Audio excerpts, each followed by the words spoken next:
కొంతమంది పైన కేసెస్ ఉంటాయి.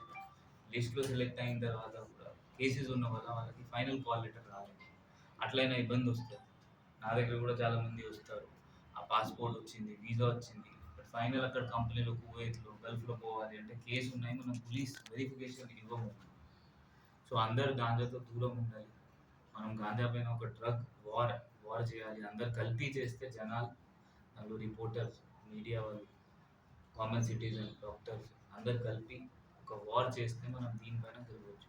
సో అందరితో అదే మంది, మీకు ఏమైనా చిన్న ఇన్ఫర్మేషన్ ఉంటే మనం 100 డైల్ చేసేయండి. లోకల్ ఇన్స్పెక్టర్కి, ఎస్హెచ్ఓకి, డిఎస్పీకి, నాకు మీరు ఇన్ఫర్మేషన్ డైరెక్ట్గా ఇవ్వండి. మనం అది మీకు ఇన్ఫర్మేషన్ గోపిగా పెట్టి అది డికాయ్ లాగా చేసి లేకపోతే ఇంటెలిజెన్స్ పెట్టి పట్టుకుంటాం. మన జిల్లాలో మనం గాంజా మినిమైజ్ చేయాలి, 100% రిమూవ్ చేయాలి, ప్రయత్నం చేస్తాం. దానికి అందరికీ చాలా 14 కేసెస్ ఆల్రెడీ అయినాయి. ఇది 15th కేసు ఈ సంవత్సరంకి. లాస్ట్ ఇయర్ కూడా 70 వరకు కేసెస్ అయినాయి. సో వాళ్ళకు కూడా లిస్ట్ ఉన్నాయి, 78 79 అక్యూజ్డ్ ఉన్నారు దాంట్లో. ఇప్పుడు మన జిల్లా వాళ్ళు ఉన్నారు, బయట వాళ్ళు ఉన్నారు. వాళ్ళపైన సస్పెక్ట్ షీట్స్ కూడా ఓపెన్ చేయడం జరిగింది.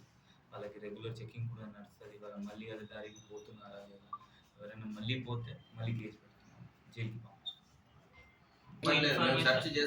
మీకు అదే నేను చెప్పాను, మీడియా వాళ్ళు కూడా సహకరించాలి. మీకు ఇప్పుడు ఇన్ఫర్మేషన్ ఉంటే ఈ జూనియర్ కాలేజ్లో లేకపోతే ఏమైనా ఈ కాలేజ్ గ్రౌండ్ వెనుక నైట్ టైం వాళ్ళు పిల్లలు పట్టుకుంటారు. 100% మన సపోర్ట్ ఉంటుంది, పోలీస్ సపోర్ట్.